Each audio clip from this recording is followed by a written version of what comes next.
ఎటువంటి కంటి సమస్యకైనా 100% ఆయుర్వేద పరిష్కారం సంజీవన్ నేత్రాలయ.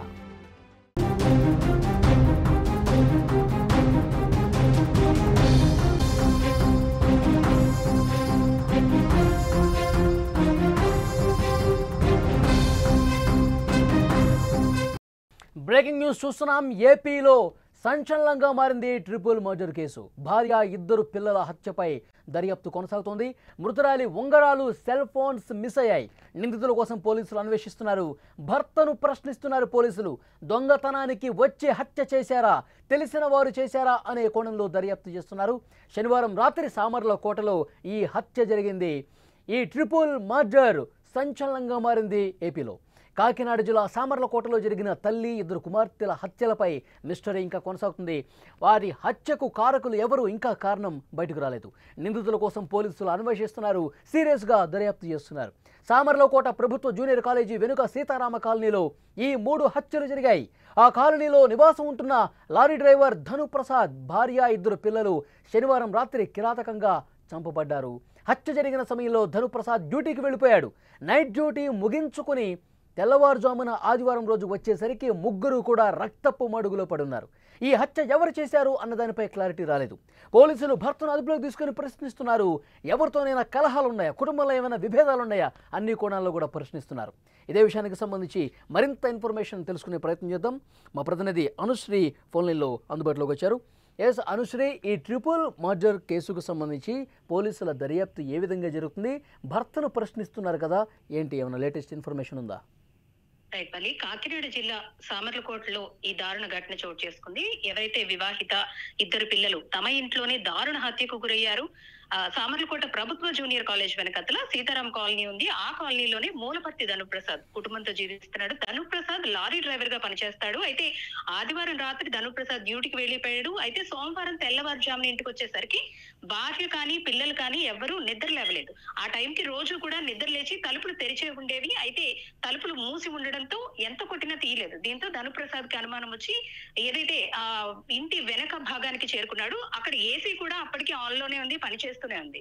కానీ లోపల నుంచి ఎలాంటి సౌండ్స్ రాకపోవడంతో తలుపులు పగలగొట్టి లోపలికి వెళ్ళాడు. అప్పటికే ధనుప్రసాద్ భార్య మాధురి, అలాగే తన కుమార్తెలు 8 ఏళ్ల ఒకరు, 6 ఏళ్ల ఒకళ్ళు, జెస్సీ, ప్రైజీ రక్తపు మడుగులో పడున్నారు.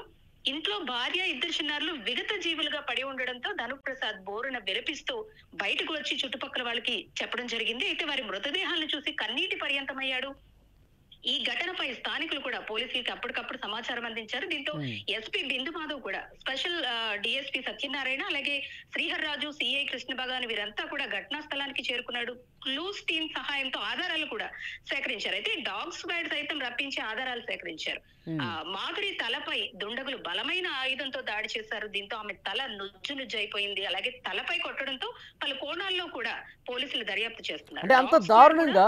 అంత దారుణంగా హత్య చేయాల్సినటువంటి అవసరం ఎవరికి ఉంది? నిజంగా దోపిడీ దొంగలు వచ్చి, అంటే ఏమైనా దోచుకుపోవడానికి వస్తే కూడా వాళ్ళది మరి అంత ఉన్నతమైన సంపన్నమైన కుటుంబం కూడా కాదు, పెద్ద ఎత్తున బంగారం కావచ్చు, డబ్బు కావచ్చు దోచుకుపోవడానికి. కానీ ఈ హత్య వెనక ఏదో కారణం ఉంది. వాళ్ళ భర్తనైతే ప్రశ్నిస్తున్నారు. గొడవలు ఏమైనా ఉన్నాయా? ఎవరితోనో తగాదాలు జరగటం కానీ, కుటుంబంలో ఏదైనా పంచాయతీ ఉండటం కానీ, ఈ సమాచారం ఏమైనా ఉందా? అంటే చుట్టుపక్కల వారు చెప్పిన వివరాల ప్రకారం అయితే వాళ్ళకు ఎవరితోనూ కూడా ఎలాంటి విభేదాలు లేవని చెబుతున్నారు. గతంలో కూడా ఇంట్లో చిన్న చిన్న గొడవలు అయ్యాయి తప్పితే ఈ స్థాయిలో, అంటే హత్యకు దారి తీసేంత స్థాయిలో ఎటువంటి గొడవలు లేవని చుట్టుపక్కల వాళ్ళు చెప్పడం జరుగుతుంది. భర్త కూడా అదే చెబుతున్నాడు. బంధువులతో కూడా మాకు ఎలాంటి వైరుధ్యాలు లేవు, ఎవరు చేశారో తనకి తెలియదంటూ కూడా చెబుతున్నాడు. మొదటిగా పోలీసులు భర్తనే అనుమానించారు.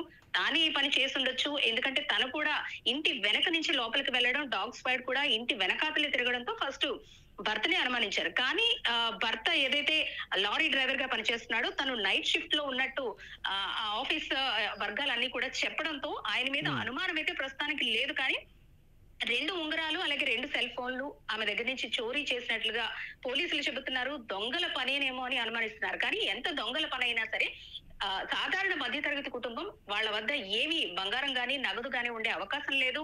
అలాంటి సంఘటన జరగడం అనేది దురదృష్టకరమనే చెప్పుకోవాలి. ఇది కేవలం దొంగల పన లేదంటే తెలిసిన వాళ్లే చేశారా అనేది ఇంకా ఒక నిర్ధారణకైతే రాలేదు. ప్రస్తుతానికి భర్తనైతే విచారిస్తున్నారు. తానే ఎవరి చేతైనా ఈ పని చేయించాడా, తన డ్యూటీలో ఉండగానే ఎవరికైనా సుపారీ ఇచ్చి భార్య పిల్లల్ని హత్య చేయించాడా, లేదంటే నిజంగానే ఇది దొంగల పన, మరెవరైనా ఈ ఘటనకు పాల్పడి ఉండవచ్చా అనే కోణంలో కూడా పోలీసులు దర్యాప్తు చేస్తున్నారు. వాళ్ళు అంటే ఉదయం అతను వచ్చి చూసే వరకు కూడా ఎవరికి సమాచారం లేదా? ఎందుకంటే అర్ధరాత్రి సమయంలో ఇంత దారుణమైన హత్యలు జరిగినప్పుడు ఏమైనా అలికిడిగానే వస్తూ ఉంటుంది, చుట్టుపక్కల వారు ఎవరు దీన్ని అబ్జర్వ్ చేసిన పరిస్థితి ఏం లేదా? చుట్టుపక్కల వారు ఎవరు కూడా దీనికి సంబంధించి ఎలాంటి సౌండ్స్ బయటకు రాలేదు. కానీ ఇంత బలంగా తల మీద మోది, అంటే తల నుజ్జు అయ్యేంత వరకు కూడా ఆమెను కొట్టి చంపారు. అలాగే చిన్న పిల్లలని కూడా చూడకుండా చిన్న పిల్లల్ని సైతం తల మీద మోది చంపడంతో సౌండ్స్ అయితే మాత్రం చుట్టుపక్కల ఎవరు కూడా మేము వినలేదు. ఏదైనా అర్ధరాత్రి ప్రాంతంలో, అంటే 2-3 ప్రాంతంలో ఏమైనా జరిగి ఉండొచ్చు. అందరూ గాఢ నిద్రలో ఉంటారు కాబట్టి ఎటువంటి సౌండ్స్ ఎవరికి వినిపించకపోవచ్చు అంటూ కూడా చెబుతున్నారు. ఏది ఏమైనప్పటికీ కూడా ఇది దారుణ ఘటనగానే చెప్పుకోవచ్చు. ఎందుకంటే కేవలం డబ్బు కోసం జరిగిన హత్యగా కూడా మనం ఇక్కడ పరిగణించలేము. అలాగే భర్త చేసిన పనిగా కూడా పరిగణించలేము. ఎందుకంటే భర్త కూడా డ్యూటీలో ఉన్నట్టు అన్ని ఆధారాలు ఉన్నాయి. మరి ఇది ఏమైనా కుటుంబ కలహాల నేపథ్యంలో వాళ్ళ కుటుంబ సభ్యులే ఎవరైనా చేయించారా అనే అనుమానాన్ని కూడా పోలీసులు వ్యక్తం చేస్తున్నారు. దీనికి సంబంధించి ఒక క్లారిటీ అయితే రావాల్సి ఉంది. ఓకే అనుశ్రీ, ఈ కేసుకు సంబంధించి మరింత లేటెస్ట్ ఇన్ఫర్మేషన్ కోసం మళ్ళీ ఒకసారి మిమ్మల్ని కాంటాక్ట్ అవుతాం. Thank you. అదే కాకినాడ జిల్లా సామర్లకోటలో జరిగిన తల్లి, 2 కుమార్తెల హత్యల మిస్టరీ ఇంకా కొనసాగుతూనే ఉంది. పోలీసులు అన్ని కోణాల్లో దర్యాప్తు చేస్తున్నారు. నిందితుల కోసం పోలీసులు అన్వేషిస్తున్న పరిస్థితి. సామర్లకోట ప్రభుత్వ జూనియర్ కాలేజీ వెనుక సీతారామ కాలనీలో ఈ 3 హత్యలు జరిగాయి. ఆ కాలనీలో నివాసం ఉంటున్న లారీ డ్రైవర్ ధనుప్రసాద్ భార్య, 2 పిల్లలు శనివారం రాత్రి కిరాతకంగా చంపబడ్డారు. హత్య జరిగిన సమయంలో ధనుప్రసాద్ డ్యూటీకి వెళ్ళాడు. డ్యూటీని ముగించుకొని ఆదివారం ఉదయాన్నే వచ్చి చూసేసరికి రక్తపు మడుగులో భార్య, 2 పిల్లలు కూడా ఉన్నారు. అంత దారుణంగా భార్య పిల్లలను చంపాల్సినటువంటి అవసరం ఎవరికి వచ్చింది? ఎవరికి కూడా ఇది అంతు పట్టని విషయంగా ఉంది. అర్ధరాత్రి సమయంలో ఇంత దారుణంగా చంపేశారు. అందరూ గాఢ నిద్రలో ఉన్నటువంటి సమయంలో ఇది జరగడం వల్ల చుట్టుపక్కల ఉన్నవారు కూడా ఎవరు కూడా గమనించని పరిస్థితుంది. డ్యూటీ ముగించుకొని ఉదయాన్నే ఆమె భర్త వచ్చి చూసేసరికి లోపల భార్య, అలాగే 2 పిల్లలు రక్తపు మడుగులో దారుణంగా హత్య గావించబడి కనిపించారు. వెంటనే పోలీసులకు ఇన్ఫర్మేషన్ ఇచ్చారు. అయితే ఆ మృతురాలు ఉంగరాలు కావచ్చు, సెల్ ఫోన్లు కూడా మిస్ అయిన పరిస్థితుంది. అంటే ఉంగరాలు, సెల్ ఫోన్లు మిస్ అయ్యాయంటే దొంగలు చేసినటువంటి పనే అని చెప్పి ప్రాథమికంగా అనుమానిస్తున్నారు. ఆ దుండగులు ఎవరు, ఇంత దారుణానికి ఎవరు ఒడిగట్టారు, ఈ విషయాల్లో కూడా ప్రశ్నిస్తున్నారు. ముందుగా డాగ్ స్క్వాడ్ని తీసుకొచ్చి అక్కడ దర్యాప్తు చేసినప్పుడు, అక్కడ క్లూస్ టీం వచ్చి పరిశీలన చేసినప్పుడు ఇంటి వెనక భాగంలో కొంచెం ఎక్కువసేపు ఆ కుక్క తిరిగినట్టుగా తెలుస్తోంది, ఆ డాగ్. అలాగే ఆ భర్త కూడా వెనక నుంచి వచ్చి చూశాడు, తలుపు తెరిచి ఓపెన్ చేశాడు కాబట్టి అతని మీద అనుమానం వ్యక్తం చేశారు. డాగ్ అతని దగ్గరకు 2-3 సార్లు వెళ్ళింది కాబట్టి. సో ఆ తర్వాత పోలీసులు ఇంకా మిగతా కోణాల్లో కూడా విచారిస్తూ ఉన్నారు. అతను మాత్రం చాలా బాధపడుతూ ఆవేదనతో చెప్తా ఉన్నాడు, అసలు కలలో కూడా ఊహించలేదు ఇంత దారుణమైన ఘటన జరుగుతుందని చెప్పేసి. ఇక కుటుంబంలో ఏమైనా తగాదాలు ఉన్నాయా, వేరే వాళ్ళతో ఏమైనా విభేదాలు ఉన్నాయా, ఈ అన్ని కోణాల్లో విశ్లేషిస్తున్నారు.